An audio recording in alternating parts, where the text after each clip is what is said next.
pasar modal Indonesia 2022.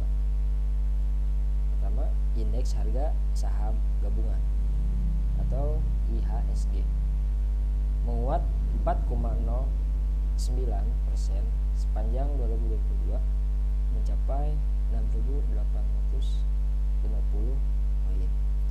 Yang kedua, jumlah investor pasar modal naik 37,68% menjadi lebih dari 10 juta investor. Yang ketiga, penghimpunan dana melalui pasar modal mencapai lebih dari 260 triliun rupiah, mencerminkan kepercayaan pelaku usaha terhadap pasar modal di Indonesia. Keempat, peningkatan IPO dan obligasi korporasi menunjukkan antusiasme pembiayaan jangka panjang.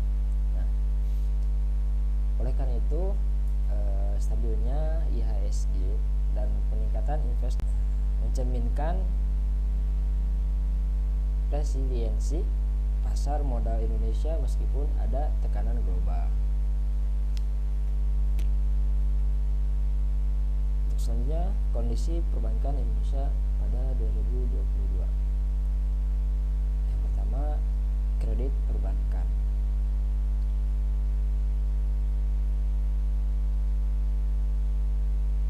Kredit perbankan yang pertama tumbuh sebesar 11,35%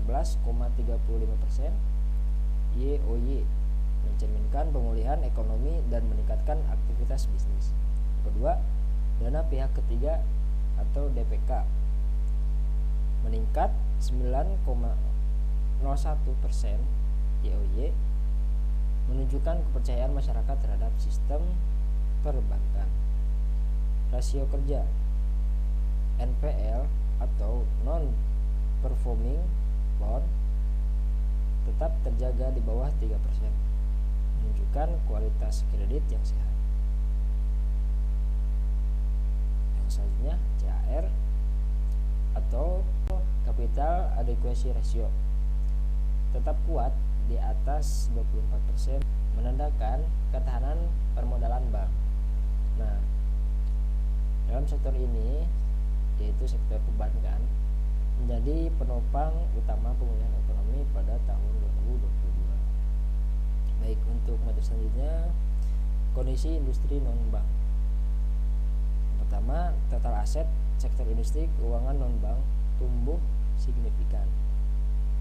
Yang kedua, perusahaan asuransi dan pensiun dan pembiayaan mengalami pertumbuhan positif. Yang ketiga, asuransi jiwa dan umum mengalami peningkatan premi dan klaim yang terkendali. Yang selanjutnya, industri pembiayaan meningkat seiring membaiknya daya beli masyarakat. Yang terakhir, perusahaan vintage. Yang terakhir perusahaan vintage dan P2P lending juga mengalami lonjaknya pengguna, namun dengan tantangan pengawasan. Nah, dalam industri ini, industri non-bank tumbuh sehat, namun perlu penguatan regulasi untuk sektor digital seperti vintage. Untuk materi selanjutnya, kebijakan OJK pada 2022. Di sini ada beberapa kebijakan OJK pada tahun 2022, yaitu yang pertama, OJK menerapkan strategi penguatan kelembagaan melalui penguatan regulasi dan pengawasan berbasis risiko. Yang kedua, penerapan digitalisasi pengawasan dan pelaporan. Yang ketiga, kebijakan relaksasi kredit dilanjutkan untuk mendukung pemulihan UMKM. Yang terakhir, dukungan pembiayaan hijau dan ekonomi berkelanjutan. Nah, mungkin ini langkah OJK untuk memperkuat integritas sektor jasa keuangan yang sangat tepat. terutama dalam mendorong siklus dan transformasi digital. Untuk materi selanjutnya itu adalah program edukasi dan perlindungan konsumen, di mana program-program ini ada beberapa yang akan saya jelaskan. Yang pertama, edukasi keuangan masif melalui siaran digital, web series, webinar, dan sosialisasi di sekolah dan desa ataupun di desa. Yang kedua, portal konsumen dan layanan pengaduan ditingkatkan efektivitasnya. Yang ketiga, kampanye waspada. Yang ketiga, kampanye waspada investasi digalakkan untuk menekan kasus investasi bodong. Nah, untuk edukasi keuangan jadi kunci membangun masyarakat yang cerdas dan berdaya terhadap produk keuangan. Baik, untuk selanjutnya mungkin ini ada kesimpulan evaluasi. Yang pertama, seluruh sektor jasa keuangan baik pasar modal, perbankan, dan non-bank mengalami pertumbuhan positif pada 2022, di mana mereka itu terus melonjak naik. Jadi hal positif untuk pertumbuhan ekonomi pada tahun 2022 tersebut.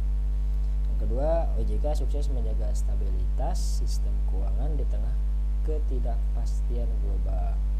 Yang terakhir, tantangan ke depan adalah memperkuat integritas, inovasi, dan literasi. Baik, untuk terakhir, rekomendasi. OJK perlu memperkuat pengawasan di sektor fintech dan investasi digital. Yang kedua, perlu mendorong strategi antara perbankan dan sektor teknologi untuk mendukung siklus keuangan. Yang terakhir, edukasi berbasis komunitas dan daerah 3T harus ditingkatkan. Nah, mungkin itulah hasil jawaban dari